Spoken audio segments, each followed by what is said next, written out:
Please help me reach 1,000 subscribers. Please subscribe to my channel Emma Diaries. Your support means a lot. Like, share, and turn on the notification bell. Enjoy the video. The message came through while I was still at work. Hey, just a heads up.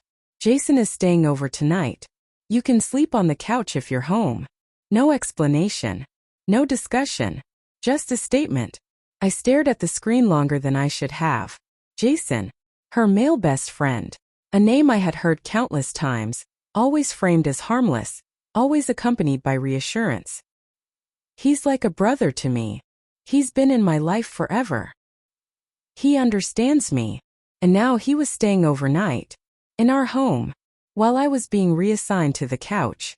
I didn't reply immediately. I just sat there, phone in hand, feeling something settle in my chest that I couldn't quite name yet. Not anger. Not fully. More like a quiet shift in something I had always assumed was stable. When I got home that evening, the atmosphere was different. Not loud.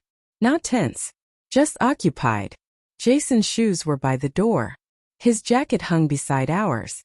Small details that shouldn't have mattered, but did. Inside, I heard their voices from the kitchen. Casual. Comfortable. Familiar in a way that made me pause before walking in. I stepped inside and saw them standing close together, laughing about something I wasn't part of.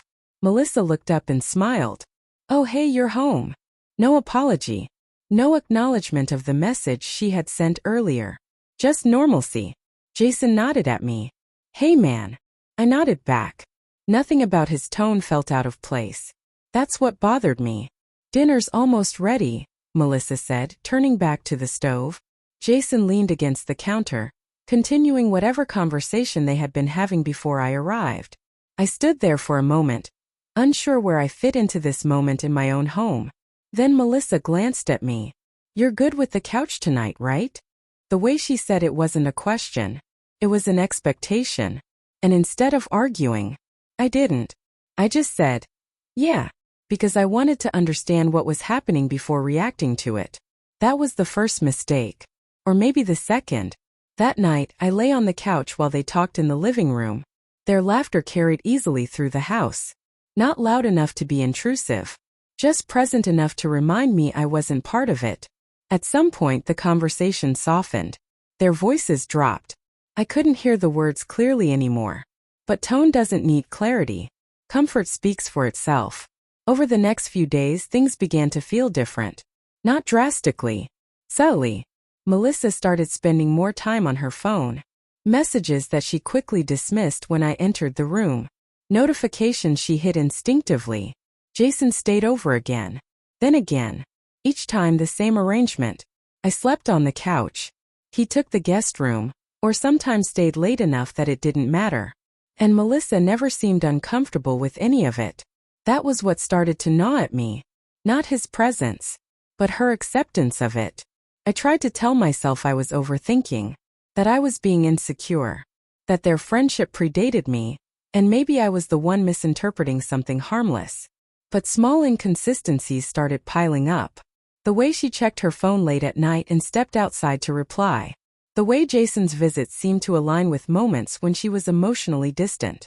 The way conversations between them sometimes paused when I entered the room. Nothing overt. Nothing obvious. Just enough to feel intentional. One evening I came home earlier than usual. The house was quiet. Too quiet. I heard voices from the bedroom. Not raised. Not inappropriate in tone. But close. I approached slowly, not wanting to interrupt.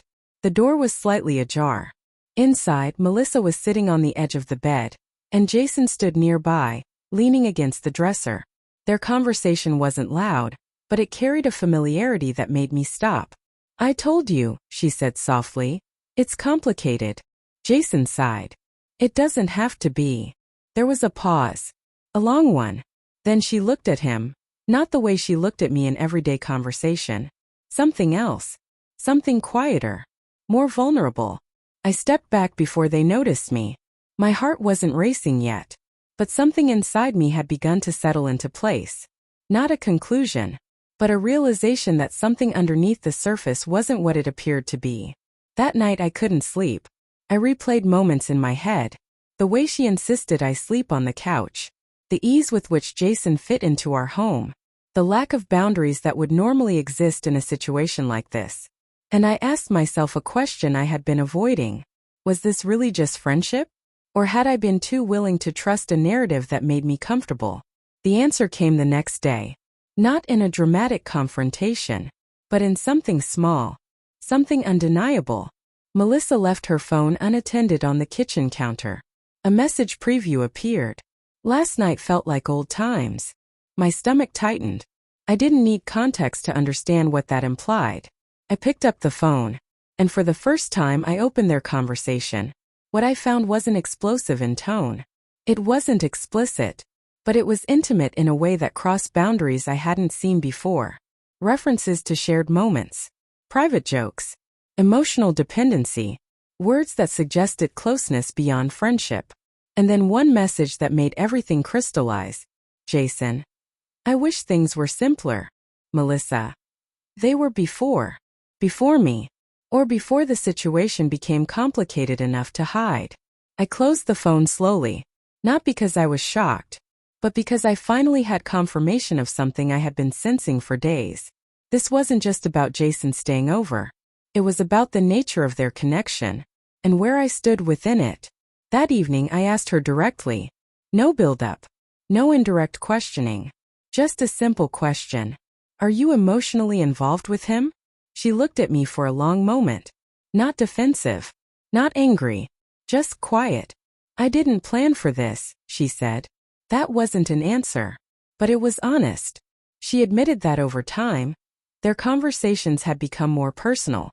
That Jason had been someone she confided in during moments she felt distant or disconnected. She didn't frame it as an excuse, but as an explanation of how boundaries slowly blurred without a clear line being crossed. Jason, for his part, didn't deny his feelings either when we later spoke together. He described it as something that grew naturally, unintended, unresolved. Sitting across from both of them in that moment felt surreal. Not chaotic, not explosive. Just heavy, because the truth wasn't hidden behind lies anymore. It was sitting openly in front of me. What hurt the most wasn't a single act. It was the gradual erosion of something I had assumed was shared.